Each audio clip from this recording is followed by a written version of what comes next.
estão bem? Não. Eu tô bem. Hoje eu tô vindo gravar rapidamente. Eu tenho tempo contado. Cadê meu relógio? Cadê você? É com esse relógio que eu consigo saber as horas. Então é o seguinte, eu tenho exatos 5, 10, 15 minutos para contar para vocês sobre a história do meu Peugeot, que não é mais meu, graças a Deus. Todo mundo sabe que eu me separei no ano passado, né? Então, em novembro do ano passado, eu me mudei aqui para esse apartamento. Só um detalhe, eu casei com separação total de bens, tá? E eu morava onde?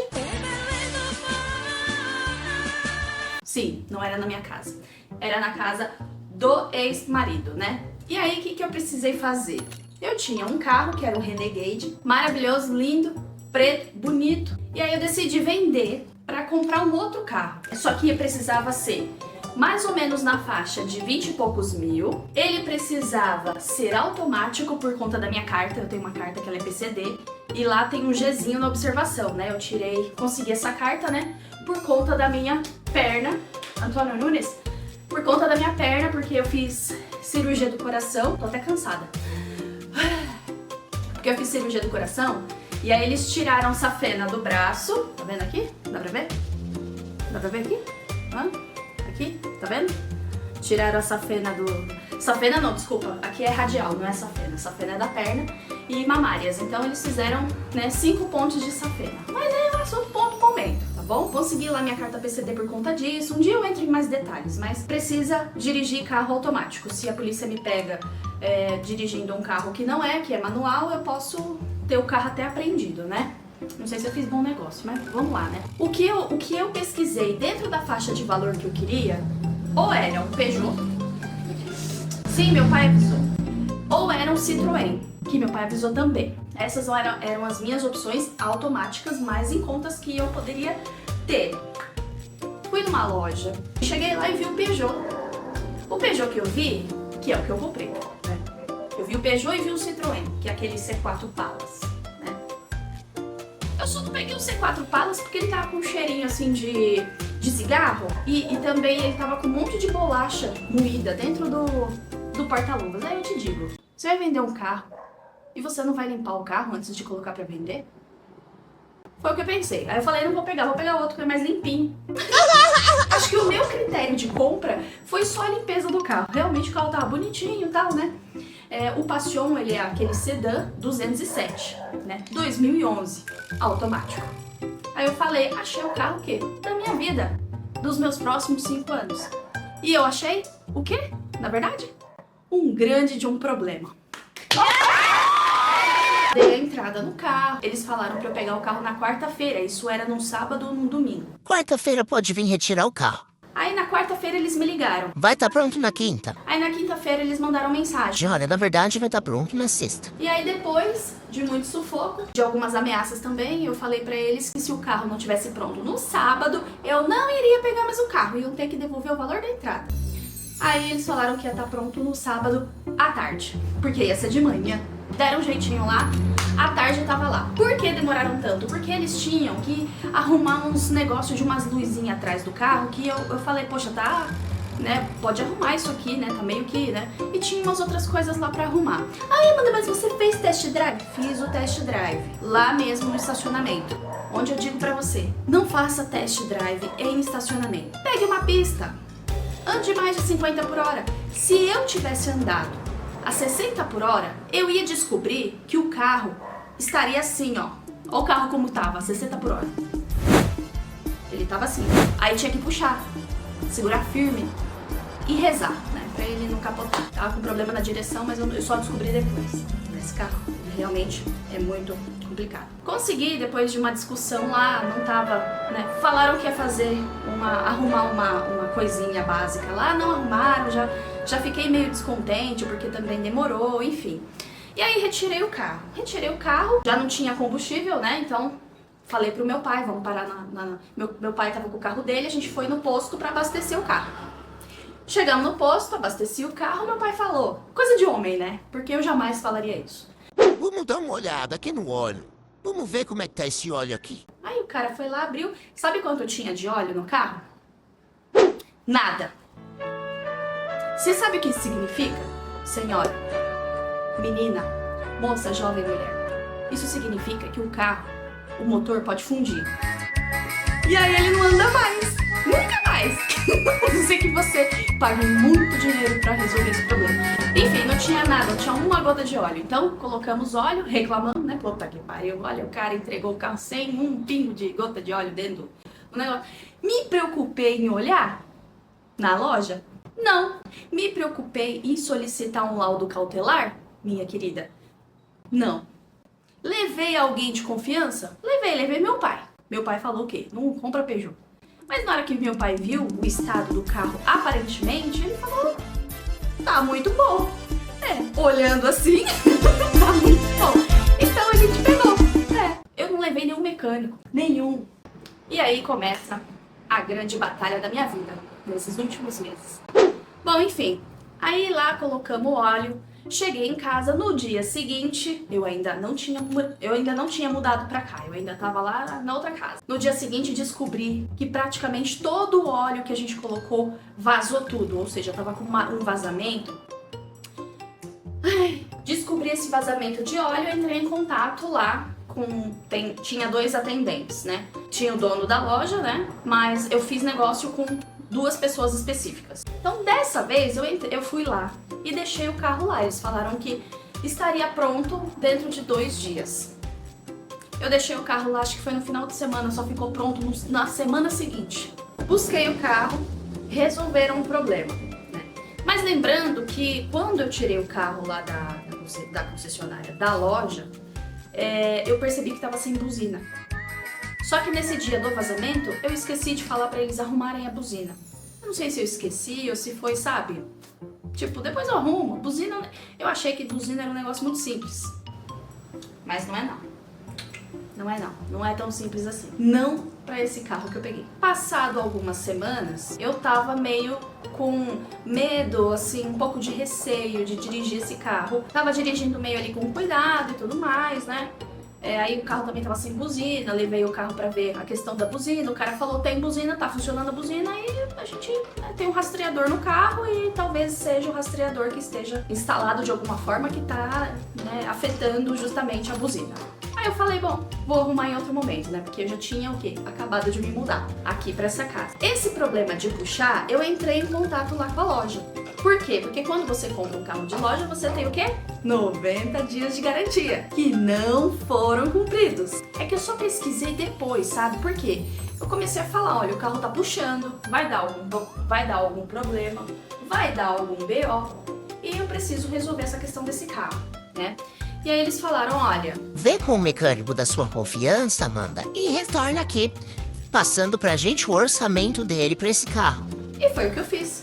Fui lá, fiz o orçamento, além de troquei 2 pneus, fiz balanceamento, fiz alinhamento, né? Fiz alinhamento, bonitinho, né? Enfim, fizeram um orçamento de tudo, né? Ficou cerca de quase 3 mil reais. Aí eu peguei e mandei o orçamento lá pra loja. Falei, tá aqui, ó. Resumindo, a atendente que me vendeu o carro falou que não trabalhava mais na loja. Entrei em contato com outro vendedor, o vendedor falou pra mim o quê? Eu não trabalho mais nessa loja. Aí comecei a entrar em contato com o dono da loja. Daí comecei a mandar mensagem pra ele não me respondia. Comecei a mandar áudio, não me respondia. E aí, minha gente, nesse momento, eu acho que esse colchão tá meio baixando. Eu não sei se vocês sabem, mas a minha câmera tá em cima de um colchão. Foi nesse momento que eu resolvi ter a grande ideia de olhar o Reclame Aqui dessa loja. E o que que tinha? Só reclamação. Só reclamação. Tinha uma pessoa elogiando. Também, né? É Reclame Aqui. Não ia ter mesmo ninguém elogiando. E aí, eu entrei no YouTube e eu vi um vídeo do Celso Russomano na Patrulha do Consumidor gravando lá naquela loja. Tinha ido pro ar. Aí eu falei, caramba, vou mandar uma mensagem pro Celso Russomano. Fui lá, consegui um contato, que também é uma outra história, e ele me respondeu. Ele respondeu por áudio falando que era pra eu ir no Ipiranga, no escritório dele, e falar com fulano de tal. E aí, assim foi feito. Fui lá, falei com a fulana de tal. Aí ela pediu pra eu aguardar 10 dias, porque eles mandam um e-mail pra pessoa, pra empresa, e tem que esperar esse prazo de até 10 dias. Eu esperei os 10 dias e entrei em contato de novo com a mulher, com o pessoal lá do escritório. Só que eu não consegui resolver, eles não retornaram pra mim. Aí eu falei, caramba, aí nesse meio tempo desses 10 dias, o que eu descobri? Vou até chegar mais perto. Eles não passaram o carro pro meu nome. Ou seja, o carro nem era meu.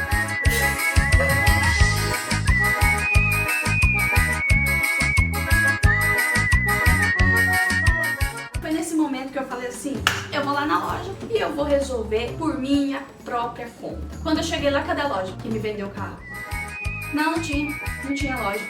Essa semana, pessoal, Salmo 66, vamos tirar os capetas de dentro de casa. Não tinha, ela não tava lá mais. Ela sumiu do mapa. Aí no mesmo dia, por incrível que pareça, eu consegui uma resposta do dono da loja. Porque eu comecei a falar, ó, eu preciso do recibo pra eu fazer a transferência do carro.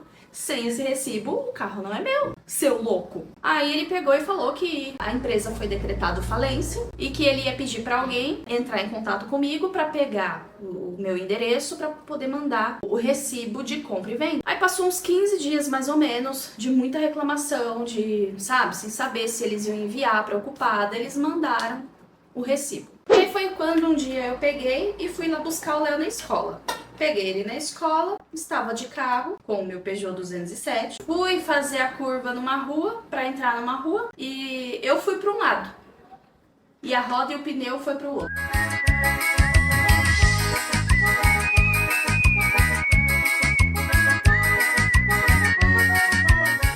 Tava chovendo, eu tava com o bebê no colo. No meio de um cruzamento. Sim, no meio de um cruzamento. Eu falei, esse carro desgraçado. Aí com muita calma, muita paciência, né? Chegou um pessoal e falou, moça, você quer que a gente leva lá pra oficina, aqui na esquina? Eu falei, é um favor que você me faz. Se quiser queimar, pode queimar. Parei. Aí, mais ou menos há um mês atrás, eu tava andando com o carro e aí apareceu a anomalia na caixa de câmbio. Você sabe o que isso significa, né? Chama teu pai, chama teu irmão, chama teu vizinho. Ele vai te falar. Deu ruim, hein, querida?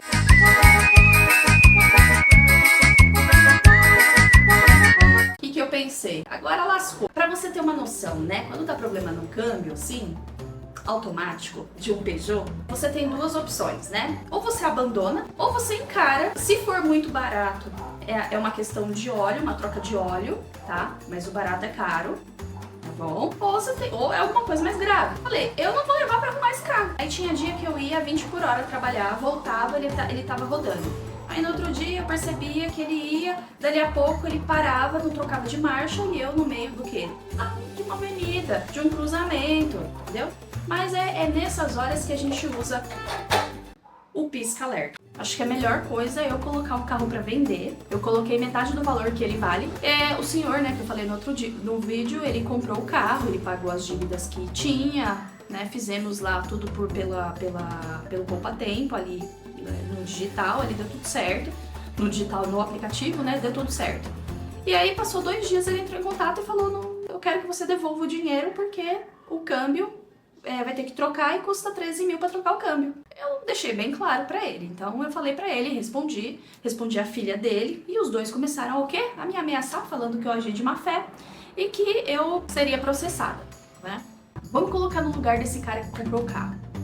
Ele leu lá, Peugeot com problema no câmbio, automático.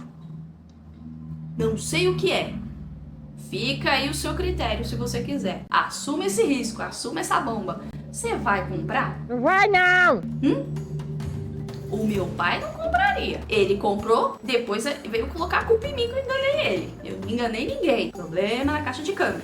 Não sei o que é. Não levei pra arrumar. Tá sem buzina, tá sem isso, tá sem aquilo. Arrumei isso. Aí o cara compra e depois querendo devolver porque deu um problema, não sei o que, não sei o que lá. Pelo amor de Deus, gente. Pô, pelo amor de Deus, sabe? Poxa, eu com tantos problemas pra resolver, pra um tripé pra comprar. E a pessoa fica aí dando um cano. O que eu posso dizer pra vocês com relação a essa compra do meu Peugeot? Bom, a primeira coisa, meu Peugeot 207, você, né, pra não ser xingada aqui. 207, o meu é muito específico. 2011, câmbio automático, deu problema em tudo quanto é coisa. O que eu aprendi com ele? A primeira coisa, não tem um Peugeot. Eu aprendi com o Peugeot que você não pode ter um Peugeot. Peugeot é difícil Peugeot. tá bom? Se você tem um Peugeot e ele nunca deu problema, tá? É que o meu deu. E o Brasil é muito grande, né? Você pode ter certeza que a maioria teve problema. Por quê? Que tem até gente rezando por esse carro. Eis aqui o Peugeot 307 na garagem, Senhor. Já tentamos de tudo para consertar esse carro, Senhor. Sim, Não Deus. temos mais recursos humanos, Senhor. O problema não é mais físico, Senhor, é espiritual. Sim, Deus. Arranca, Senhor, arranca esse demônio alojado. Arranca, Deus. Olha o símbolo do demônio aqui. Bom, gente, se vocês gostaram desse vídeo, vocês se inscrevam, vocês curtam, comentam. Fala aí da sua opinião. Você tem algum carro? Qual carro você tem? Qual carro você não teria? Hã? Ai, Maria, deixa eu terminar porque eu preciso trabalhar. Beijo. Até mais.